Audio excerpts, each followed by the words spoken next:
Depan kita telah hadir dua orang narasumber yang sangat hebat tentunya. Yang pertama dari sebelah kanan saya sendiri, di sini adalah Dr. Erita Estriana, spesialis kedokteran jiwa. Terima kasih ya dokter yang sudah menyempatkan untuk hadir di acara kegiatan kita pada hari ini. Nah, beliau adalah dokter spesialis kedokteran jiwa di Rumah Sakit Mayapada Lebak Bulus ya dok, benar ya? Kemudian praktek juga di Rumah Sakit Hermina dan saat ini beliau juga menjabat sebagai Ketua Program Studi Pendidikan Profesi Dokter di Fakultas Kedokteran Trisakti. Jadi berikut saya paparkan CV beliau, Dr. Erita Istriana, spesialis kedokteran jiwa. Riwayat pendidikannya, beliau merupakan siswa SD SMP Santa Ursula Jakarta, SMA 1 Budi Utomo Jakarta, pendidikan dokter Fakultas Kedokteran Trisakti yang lulus pada tahun 2001, pendidikan spesialis kedokteran jiwa FK Unpad lulus pada tahun 2013, fellowship Psychosocial Rehabilitation WHO Sejongin Mental Hospital South Korea 2014. Untuk riwayat pekerjaan, beliau saat ini aktif sebagai dosen bagian psikiatri FK Trisakti 2013 hingga saat ini, psikiater Rumah Sakit Mayapada Lebak Bulus Jakarta Selatan dari 2013 hingga saat ini, psikiater Rumah Sakit Hermina dan Mogot Jakarta Barat sejak 2013 hingga saat ini, kemudian ketua program prodi profesi dokter Fakultas Kedokteran Trisakti dari 2018 hingga saat ini. Untuk organisasi beliau juga aktif dalam organisasi IDI Jakarta Pusat dan PDSKJI Jaya. Lalu narasumber selanjutnya yang pasti ibu-ibu sudah pada kenal ya sebelumnya. Beliau adalah Dr. Dwi Pawitra Wulan, spesialis kedokteran keluarga. Selamat pagi Dr. Ya. Tia, Dr. Erita dan semua yang hadir. Baik, terima kasih dok sudah ikut join di sini ya dok. Selaku beliau selain Kasatpel usaha kesehatan pelayanan Puskesmas Kecamatan Cempaka Putih juga masih aktif untuk di pelayanan kesehatan jiwa di Puskesmas Kecamatan Cempaka Putih ya dok ya. Nah untuk dokter Dwi sendiri ini ada CV-nya juga. Saya bacakan ya dok ya. Tempat tanggal lahir beliau lahir di Tangerang 20 Juni 1984. Alamatnya di Maribaya Blok B nomor 10 Barang Siang Indah Bogor ya dok. Memiliki 3 orang anak dan sudah menikah tentunya. Pendidikan S1 Kedokteran Umum FK UNEJ 2005, profesi dokter FK UNEJ 2008 dan mengambil profesi spesialis untuk spesialis ya dok di tahun 2020. Pekerjaan beliau merupakan ASN di Puskesmas Kecamatan Cempaka Putih, sebagai saat ini juga menjabat sebagai Kasatpel UKP dari 2019 hingga saat ini, Ketua Satgas COVID 2020 hingga saat ini juga ya dok. Kemudian pelaksana program kesehatan jiwa 2020 hingga saat ini. Baik, selanjutnya talk show kita hari ini kita mengangkat peduli kesehatan keluargamu dimulai dari kamu. Kenapa dimulai dari kamu? Temanya ini diambil karena sebelum kita ke komunitas, tentunya kita dimulai dulu oleh diri kita sendiri. Nah, saat ini kesehatan jiwa menjadi masalah global ya, tidak hanya nasional tapi global. Terlebih adanya pandemi COVID ini tentunya sangat berperan banyak dalam peningkatan masalah kesehatan. Sehingga masalah ini tentunya tidak bisa hanya oleh lintas kesehatan saja, tapi membutuhkan peran multisektoral juga. Baik, Dokter Erita, sebelum kita memasuki sesi apa sih itu gangguannya, terlebih dahulu kita mau bertanya di dok, apa sih dok sebenarnya sehat secara jiwa itu sendiri? Baik, terima kasih banyak Dokter Tia ya. Ya. Sebelumnya Assalamualaikum warahmatullahi wabarakatuh. Selamat pagi, salam sejahtera bagi kita semua dan pastinya salam sehat jiwa. Ya, sebelumnya saya ucapkan terima kasih banyak kepada Puskesmas Kecamatan Cempaka Putih ya untuk mengizinkan saya pada hari ini sharing bersama Bapak Ibu sekalian terkait dengan kesehatan jiwa. Kembali ke pertanyaannya Dokter Tia tadi ya, sebenarnya tadi Ibu Kepala Puskesmas dan juga Pak Camat ya sudah sedikit memaparkan tentang apa sih yang namanya sehat jiwa. Ya, tadi Ibu Dokter Kepala Puskesmas sudah menjelaskan tentang definisi dari sehat jiwa menurut WHO ya.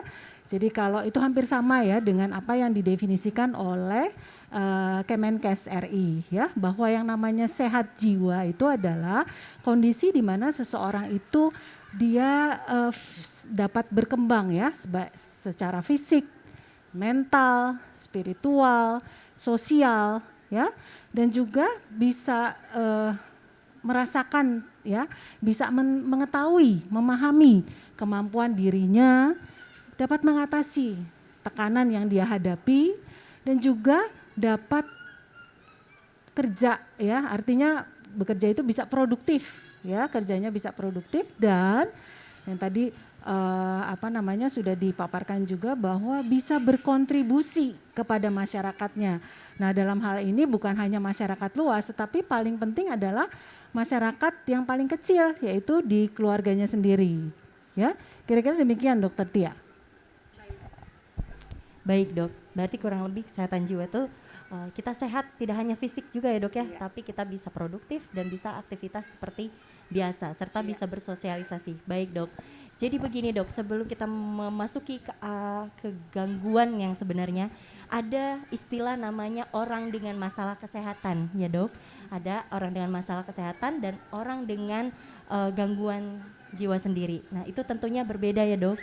Boleh dibantu dok mungkin apa itu ODMK? Mungkin peserta di sini masih sedikit terpapar untuk apa itu ODMK. Padahal ODMK ini sangat banyak kita temukan di lapangan ya dok ya untuk saat ini. Ya, baik. Jadi istilah gangguan ya kaitannya dengan kondisi jiwa seseorang itu dibagi menjadi dua kategori sebenarnya ya. Kalau tadi yang pertama ODMK ya. ODMK itu singkatan dari orang dengan masalah kejiwaan. Jadi baru masalah, belum sampai terganggu jiwanya. Ya, mungkin kita ini bagian dari ODMK ya. Nah, ODMK itu seperti apa sih? Ya, jadi ODMK itu di mana kondisi seseorang itu biasanya dia mengalami masalah ya terkait tadi emosinya, pikirannya ya. Kemudian cara bersosialisasi juga, tetapi itu belum sampai terjadi gangguan ya. Jadi tapi dia beresiko. Beresiko nanti kalau tidak diatasi itu akan berlanjut kepada gangguan jiwa ya. Jadi mungkin kenapa kita bagian dari ODMK kemungkinan besar ya. Karena ODMK ini biasanya orang-orang yang misalnya kalau sekarang lagi booming nih ya, cerita-cerita tentang KDRT ya, atau mungkin kita sering melihat juga bencana ya, banyak sekali bencana yang terjadi. Nah, kadang-kadang hal itu pastinya ya, itu menimbulkan trauma. Ya. Nah, trauma itu karena permasalahannya cenderung nih, kalau orang Indonesia tuh pinter ya, apalagi orang Jawa ya, punya ilmu kebatinan ya. Jadi apa aja dibatin gitu ya, disimpan di dalam batinnya tapi tidak pernah diungkapkan. Nah, itu lambat laun ya, karena tidak pernah diungkapkan, diekspresikan, akhirnya itu menambah beban pikirannya. Nah, kemudian beralih pada kondisi yang lebih berat yang kita sering sebut sebagai ODGJ. Ya, tadi keluarga dari Pak Samsudin itu menceritakan ya bahwa permasalahannya sebenarnya kalau kita lihat kehidupan sehari-hari itu biasa ya. Tadi misalnya hubungan suami istri, ya cekcok rumah tangga, tetapi itu tidak terselesaikan dengan baik. Mungkin awalnya masih tadi tuh kondisinya di ODMK, ya. Tapi karena lambat laun, mungkin karena malu, ya takut ini menyebarkan aib keluarga atau segala macam. Nah akhirnya itu justru malah tidak terkendali karena ini sudah mengaitkan dengan sistem ya zat-zat kimia di dalam otak kita atau yang sering kita sebut sebagai neurotransmitter sudah terganggu. Nah sehingga masuk ke dalam ODGJ, orang dengan gangguan jiwa, di mana tadi baik pikiran, suasana perasaannya, perilakunya itu sudah tidak terkendali, akhirnya menimbulkan kumpulan gejala ya yang sangat bermakna dan akhirnya juga menurunkan kualitas hidup dari orang tersebut Karena apa?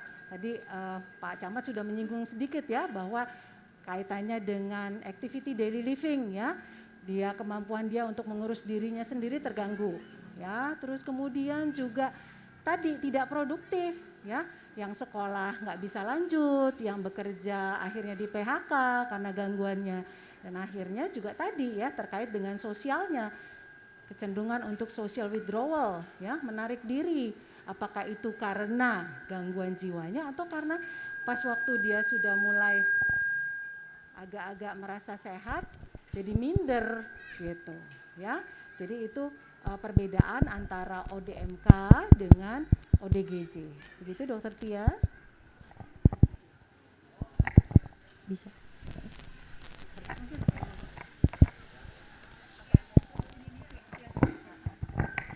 Baik dok, terima kasih banyak dok. Jadi memang kalau ODMK itu sebelum ya dok ya mengarah ke ODGJ, tapi udah ada mengarah ke sana. Nah ini dok yang kadang kita nggak sadar, apa sih tanda-tanda ketika seseorang itu udah mengalami ODMK itu sendiri gitu. Karena kalau ODGJ mungkin terlihat lebih jelas ya gejalanya, kita udah mulai bicara sendiri, tidak mau aktivitas, udah menghindar. Nah cuman yang belum terpapar nih dok biasanya tentang ODMK ini sendiri. Karena jujur saja bisa jadi kita sendiri itu adalah bagian ya dok. Seperti yang dokter bilang tadi, bagian dari ODMK. Boleh dibantu dok mungkin? Baik, kalau namanya ODMK itu ya, kita bisa merasakannya sendiri sebenarnya ya. Tetapi sekali lagi kadang-kadang orang menyangkal, masa sih saya seperti itu, apalagi kalau tadi dikait-kaitkan dengan oh ini nggak ada ya keluarga saya nggak ada turunan kayak gini ya. Terus kemudian apakah tadi dosa saya apa nih ya gitu ya.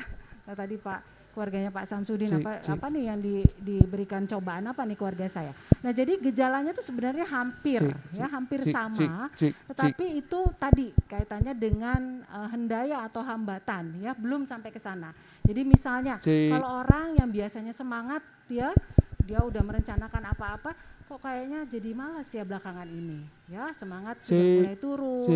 Terus kemudian tidak ada minat ya pada hal-hal yang sebelumnya tuh dia amat sangat minati ya, biasanya punya hobi apa-apa gitu kok jadi males ya mudah lelah, terus perasaannya nggak nyaman walaupun tadi belum sampai misalnya menghambat tadi ya 3 hal utama terkait dengan kehidupan sehari-hari, mengurus diri, kemudian sosialisasi dan produktivitas. Jadi gejalanya hampir sama itu dok ya, tapi belum sampai menimbulkan hambatan dalam kehidupannya dan menurunkan kualitas hidupnya. Tapi kayak fisik ya, udah mulai sering nih kok sakit kepala nggak sembuh-sembuh, bolak-balik puskesmas gitu ya.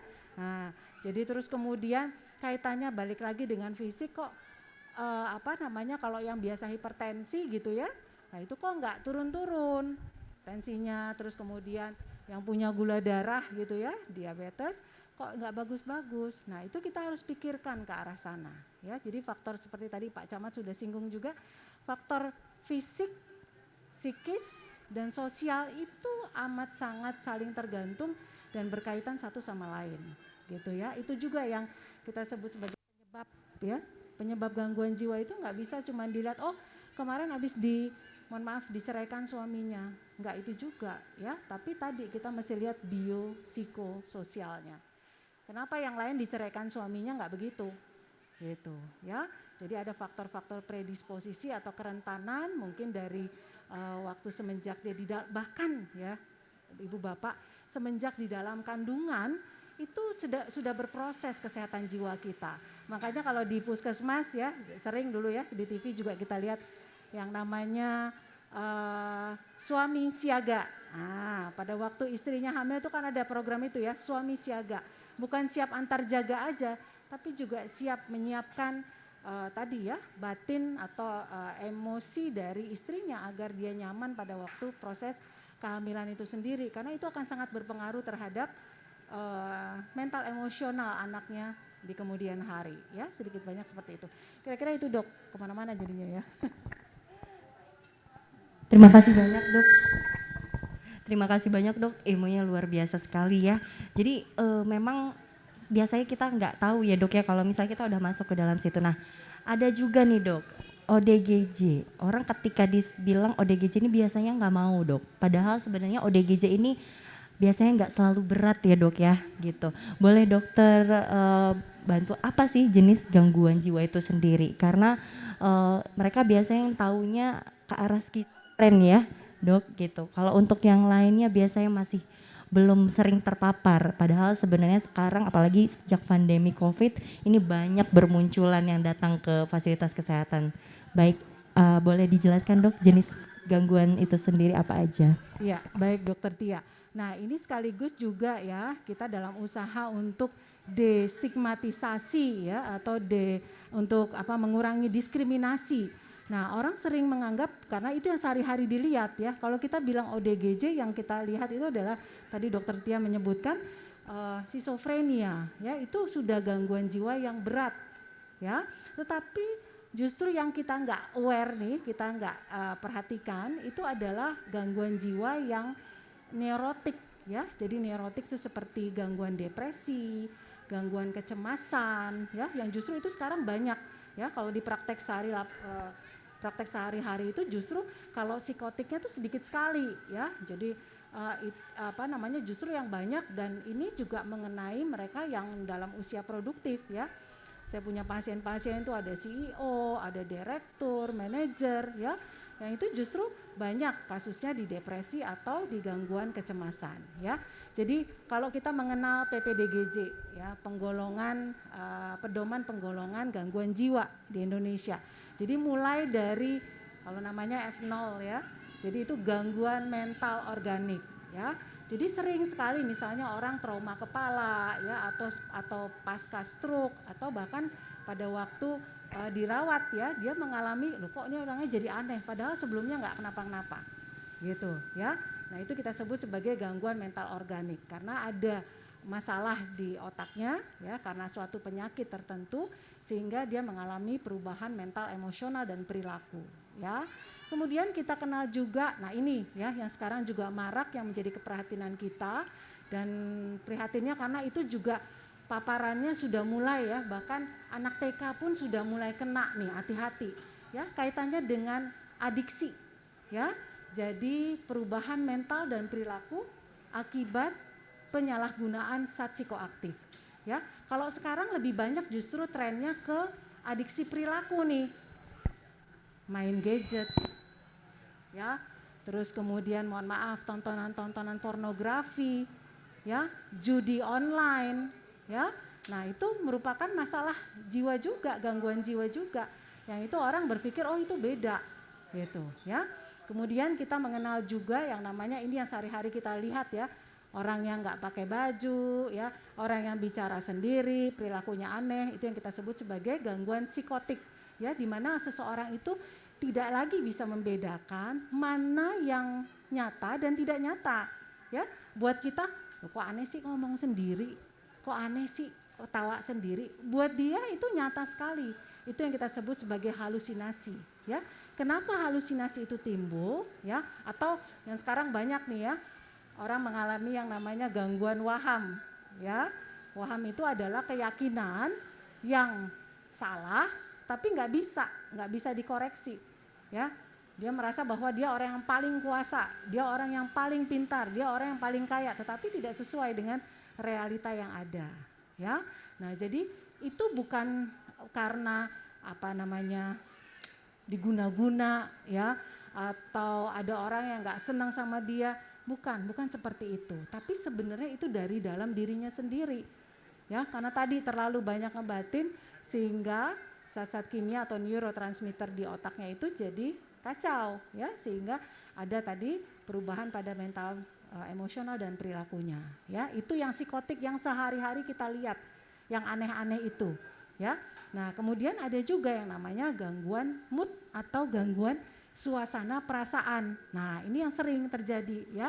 Sekarang lagi marak orang mulai mengenal yang namanya bipolar ya, heboh tuh ya bipolar ya. Itu adalah gangguan suasana perasaan ya. Jadi bukan kepribadian ganda, tetapi suasana perasaan dari yang mood depresi dan mood yang manik itu saling berganti, silih berganti, ya, atau depresi, ya, yang ini banyak sekali melanda, itu bahkan sudah diprediksi oleh WHO, ya, depresi itu menjadi penyebab kematian nomor 2 di dunia.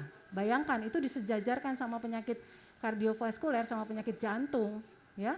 Jadi ternyata benar nih 2020 tanpa kita duga-duga terjadi pandemi, ya.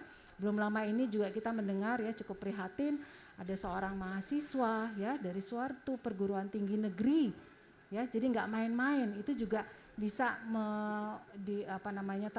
bisa memapar kemana-mana, ya. Jadi termasuk tadi ya mereka dengan tingkat intelektualitas yang baik gitu juga, itu kalau emosinya tidak teratasi dengan baik bisa terjadi, ya, kasus-kasus bunuh diri, ya.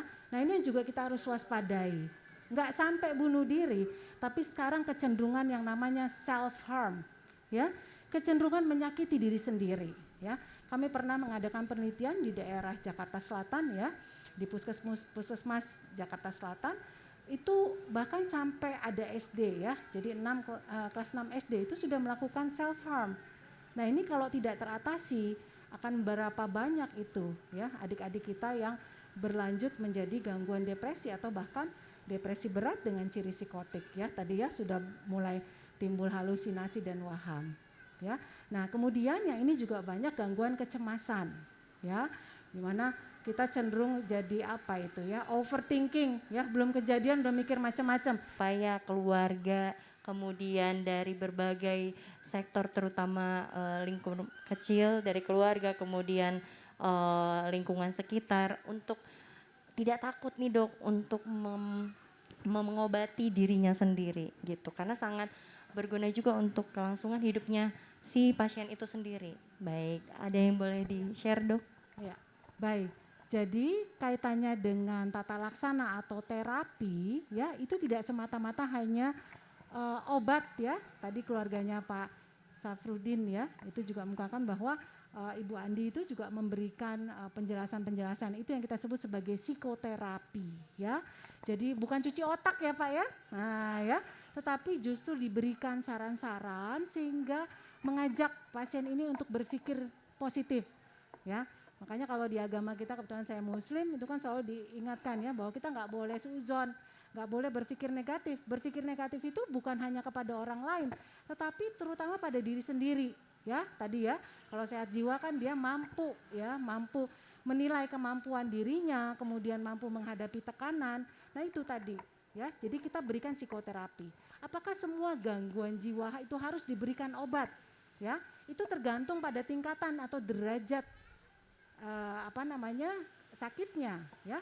Jadi kalau misalnya pada depresi ringan, kita tidak langsung memberikan obat, kita berikan dulu psikoterapi, ya. Jadi ditanyakan apa permasalahannya dan kita mencoba mengetahui cara dia mengatasi masalah itu seperti apa, ya, yang kita sebut sebagai coping mechanism, ya. Kalau kita ajak dia coba bagaimana caranya yang berpikir lebih positif, karena yang namanya tantangan hidup bukan cobaan hidup, ya Pak, ya. Tapi tantangan itu kalau kita mempersepsikannya dengan positif, itu justru memotivasi kita untuk jadi lebih baik. Tapi kalau kita melihatnya secara negatif, nah itu tadi, ya, dosa apa saya gitu, ya, kok berat banget begini, ya. Nah, terus kemudian mengkait-kaitkan dengan hal yang lain. Nah jadi kembali lagi, belum tentu, ya, belum, kalau misalnya itu derajatnya sedang atau berat, ya memang kita harus memberikan terapi obat. Nah sekarang apa sih yang menentukan terapi obat itu kenapa diperlukan? Nah jadi gini, sebenarnya, ya, secara fisiologis, ya, normalnya, sehatnya, kita ini semua sudah sudah diberikan bekal, ya, di dalam otak kita. Tuhan itu sudah memberikan satu sistem. Kalau dibalik pertanyaannya, siapa sih orang yang nggak punya masalah? Bohong orang kalau bilang nggak punya masalah. Minyak naik, telur naik, semua bilang masalah, ya kan? Ya, belum harus jadi terus tiba-tiba nggak pakai baju baru kita bilang masalah, enggak, ya.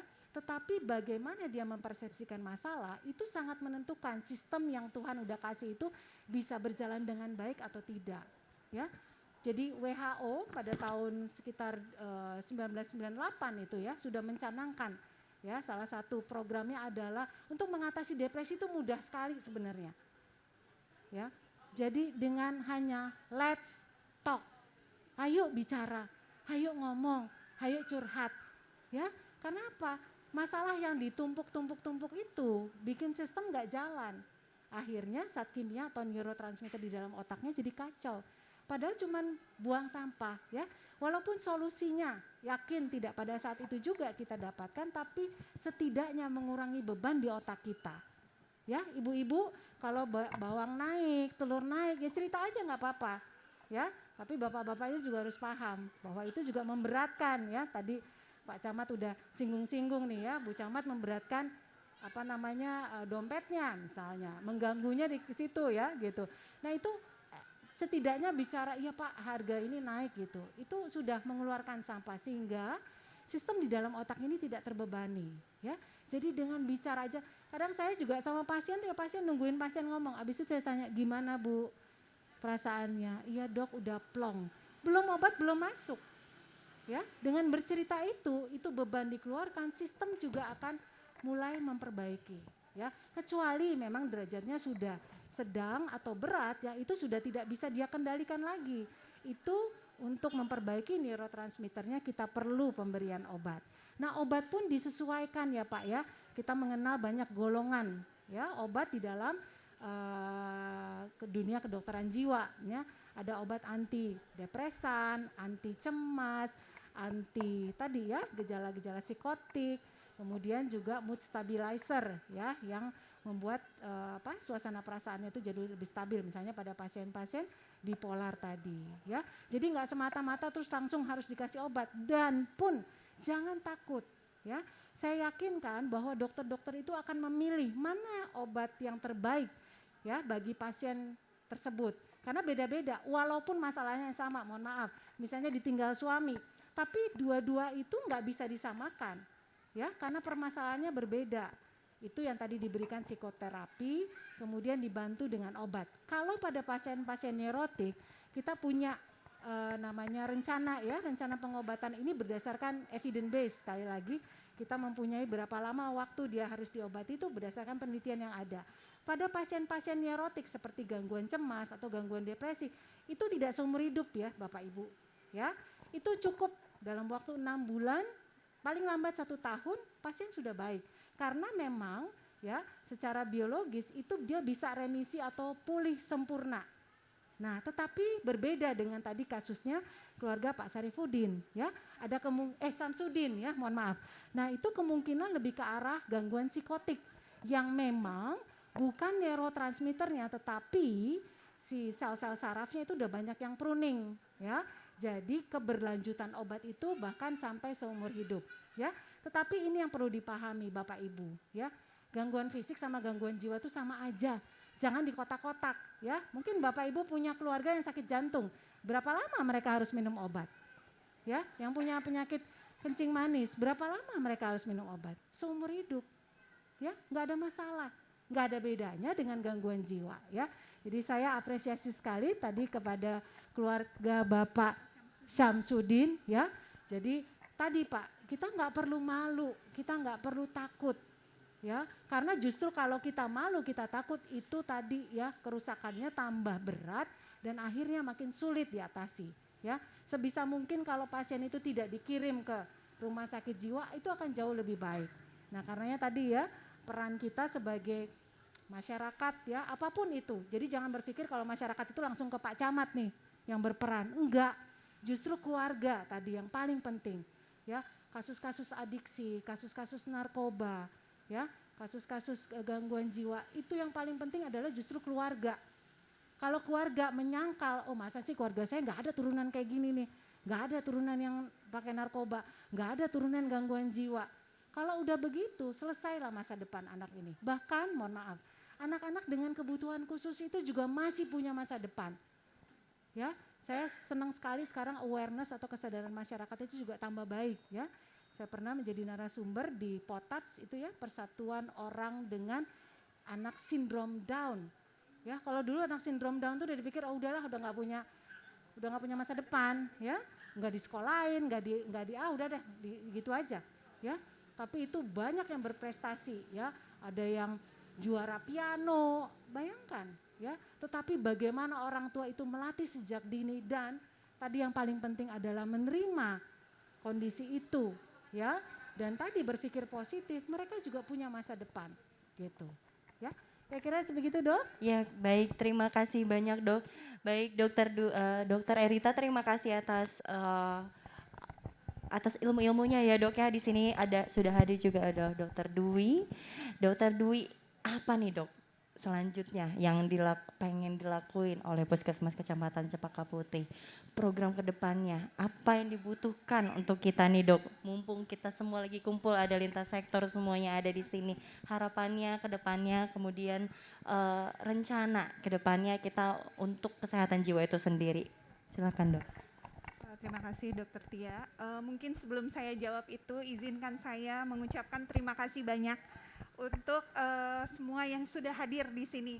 Bapak Camat, Bapak Bayu sebagai Dewan Kota, Dokter Budi, Dokter Murni, dan seluruh undangan dari Sudinkes, dari FKDM, LMK, dan terutama di kita sekarang yang hadir bersama kita adalah keluarga pasien-pasien kami ODGJ berat yang selalu mendukung pasien-pasien kami untuk berobat.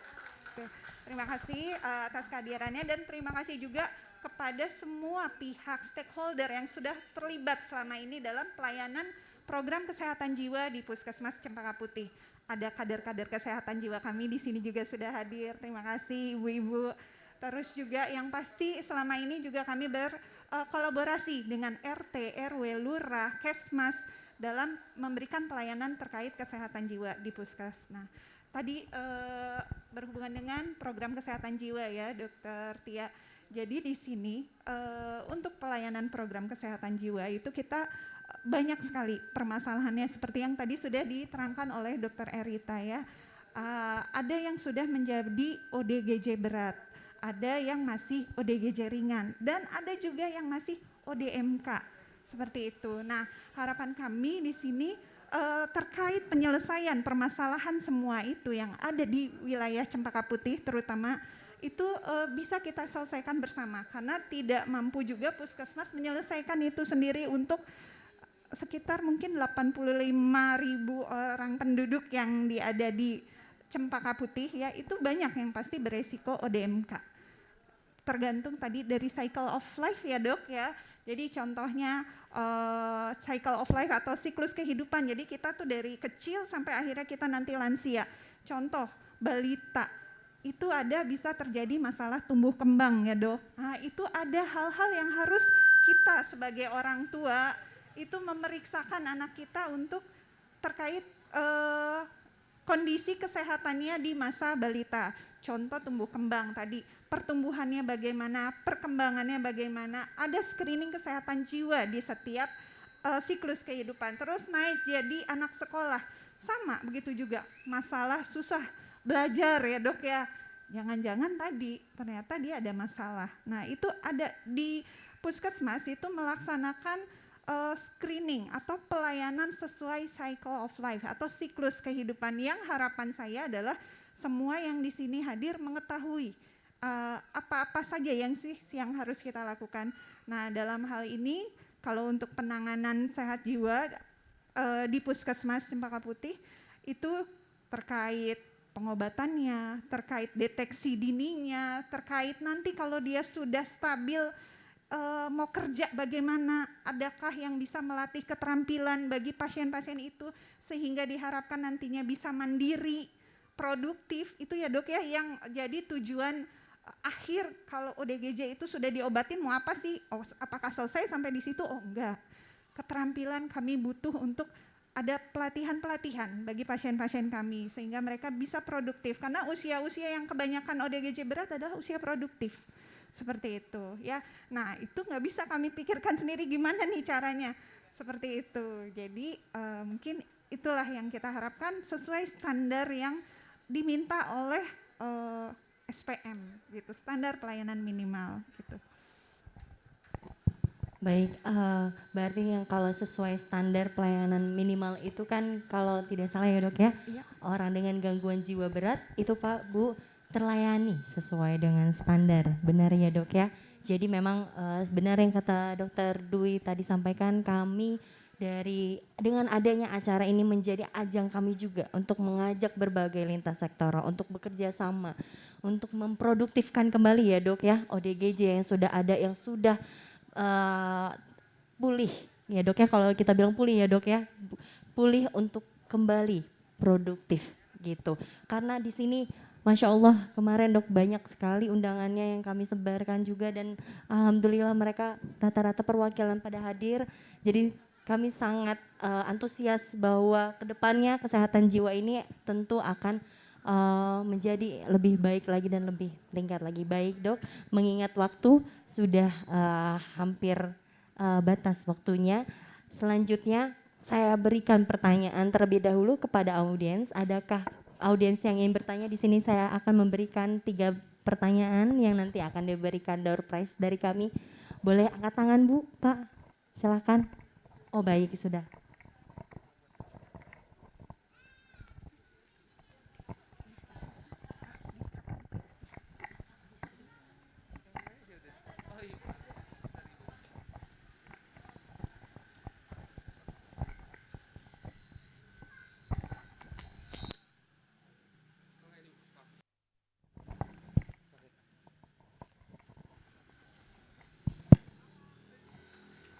Assalamualaikum warahmatullahi wabarakatuh. Saya Ibu Yuli dari kader dari CPB. Saya mau menanyakan, saya ada pasien ODGJ dengan nama Yulia Sari. Obat berjalan terus, bagus diminum. Suntik juga berjalan. Tapi kenapa tidak ada perubahan ya dok ya? Maksudnya tidak ada kemauan untuk yang apa sih? Dia menjadi orang yang tadi dokter bilang itu, yang bisa bermanfaat, yang bisa ada kemajuan gitu. Sempat kemarin saya datang ke rumah sakit Pertamina, saya nanya sama dokter, katanya suruh masuk lagi ke Duren Sawit dok. Nah bagaimana caranya supaya saya bisa mengembalikan pasien ini supaya jadi orang yang benar dok. Makasih. Assalamualaikum warahmatullahi wabarakatuh. Ya, terima kasih banyak Ibu pertanyaannya. Jadi mungkin saya coba ambil kesimpulan ya Bu ya. Jadi pasien ini sudah lama ya, kalau tadi diberikan obat dan suntik berarti kecenderungannya pasien psikotik ya, psikotik yang sudah kronik. Nah tadi yang Ibu tanyakan mungkin ini terkait dengan yang kita sebut sebagai gejala negatif. Ya, jadi kalau gejala positif pada orang-orang psikotik itu kliniknya adalah yang tampak itu adalah misalnya dia bicara sendiri, tertawa sendiri, ya atau punya keyakinan-keyakinan yang aneh gitu ya Bu ya. Nah kalau gejala negatif itu di mana orang ini dia itu tidak punya minat sepertinya ya. Jadi ya itu aja di pojokan kamar gitu gelap-gelap sambil ngerokok gitu ya. Mandi susah ya, ngurus diri enggak mau bersosialisasi. Nah apa yang kita lakukan kalau tadi dilihat dari pengobatannya ya, dia cukup rutin dan teratur ya Bu ya. Nah ini juga pemahaman yang kurang tepat ya, yang sering-sering keluarga atau sekitar masyarakat kita pahami bahwa orang gangguan jiwa itu ya udah beres, kalau udah dikasih obat disuntik udah beres ya, itu kurang tepat ya. Yang paling benar adalah kita juga mengembalikan pasien itu kembali, tadi yang Ibu katakan gimana sih supaya dia jadi kayak orang normal yang lain tuh loh, bisa ngurus diri, punya keaktivitas, bisa bersosialisasi. Nah itu adalah tugas kita ya, dari yang paling kecil itu adalah keluarga dan kemudian masyarakat sekitarnya, termasuk juga di sini puskesmas ya. Ibu kader ya, itu terima kasih banyak Ibu atas kerjasamanya, karena terus terang nih ya, program jiwa itu nggak bisa jalan tanpa kader kesehatan jiwa ya. Ibu kader itu yang paling tahu masalah di dalam keluarga itu tuh apa sih ya, gosip-gosipnya tuh sampai detailnya. Saya senang banget itu kalau itu kerja sama ibu kader ya, saya hampir 50% informasi itu udah didapatkan. Nah jadi tugas kita terutama keluarga itu harus mendorong pasien itu untuk kembali ya, untuk kembali kepada aktivitas sehari-hari. Orang sehat tuh kayak apa sih? Nah ini yang kadang-kadang kalau udah, oh dia mau orang sakit, nggak usah diinin, dicuciin bajunya, ya makan dikasih gitu, ya itu membuat si pasien ini juga tidak terlatih, ya padahal itu yang paling penting. Kita mengenal sekarang istilah rehabilitasi psikososial, ya.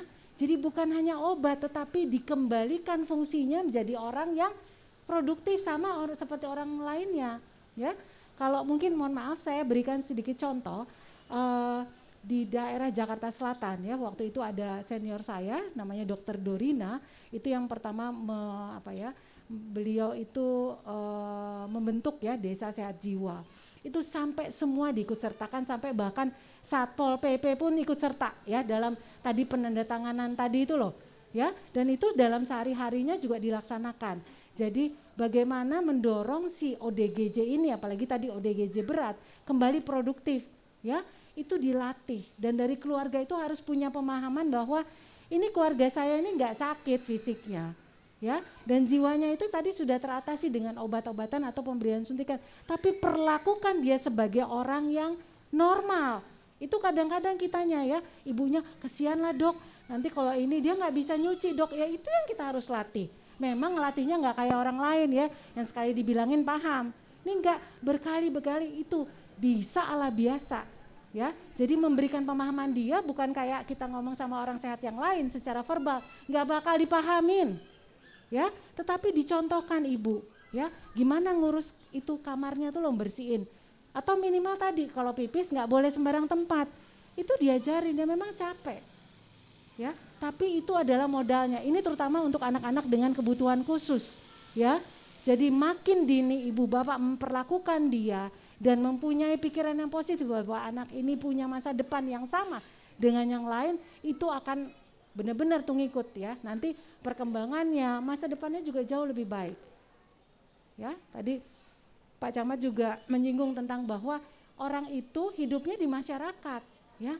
Jadi jangan disembunyikan, justru didorong. Kalau kondangan diajak, ya. Jadi tahu oh itu si itu ya udah bagus. Jadi dia juga tadi loh, kadang-kadang kita nggak sadar bahwa sebenarnya secara kognitif ya pikiran dia sudah mulai membaik, tapi melihat kondisi lingkungannya nggak kondusif, diliatin gitu ya kayak orang aneh, terus nggak disapa, dikucilkan, dia balik lagi, itu menimbulkan frustrasi yang akhirnya tanpa sadar neurotransmitternya juga kacau lagi. Walaupun tadi ya Bu ya rutin disuntik, rutin diberikan obat, nggak cukup.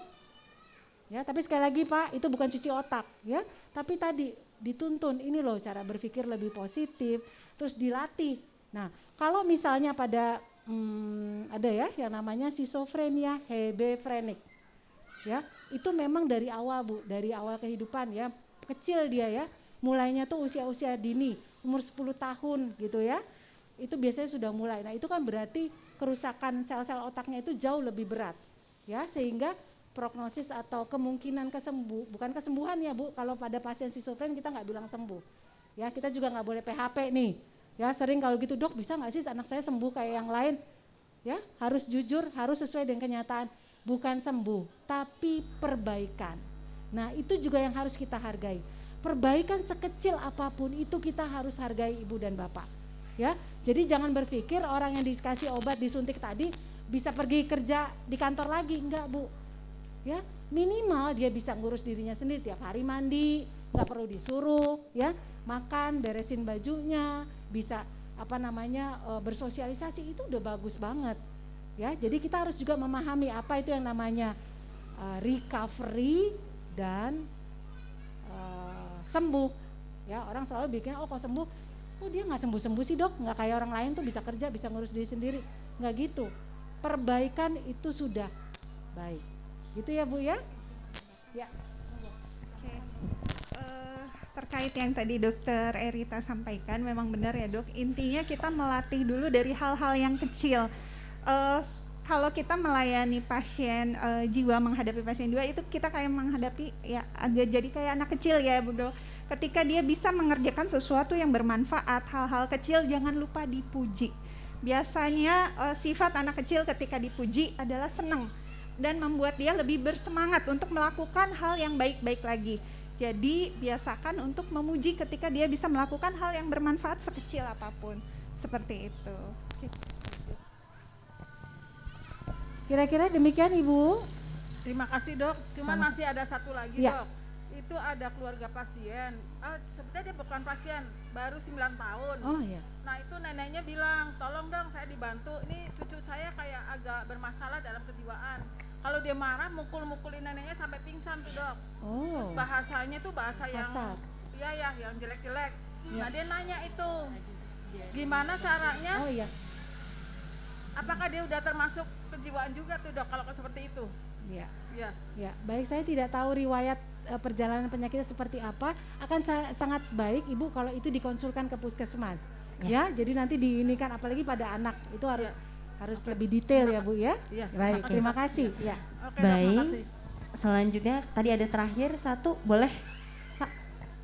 Bismillahirrahmanirrahim. Assalamualaikum warahmatullahi wabarakatuh. Saya Juni Mirza dari FKDM Kelurahan Rawasari. Baik. Simpel aja dan sederhana aja saya akan bertanya. Sekarang ini fenomena sangat menggeliat sekali. Apalagi dokter mengatakan bahwa orang yang bergejala mental dan fisik itu banyak sekali di usia produktif. Yang saya sangat sedih sekali saat sekarang ini ya, adanya para siswa yang hobinya tawuran. Itu pertama. Apakah hobi tawuran ini termasuk dalam hal gangguan psikis? Mana para dokter, khususnya dokter kejiwaan bekerja sama dengan sekolah-sekolah tersebut.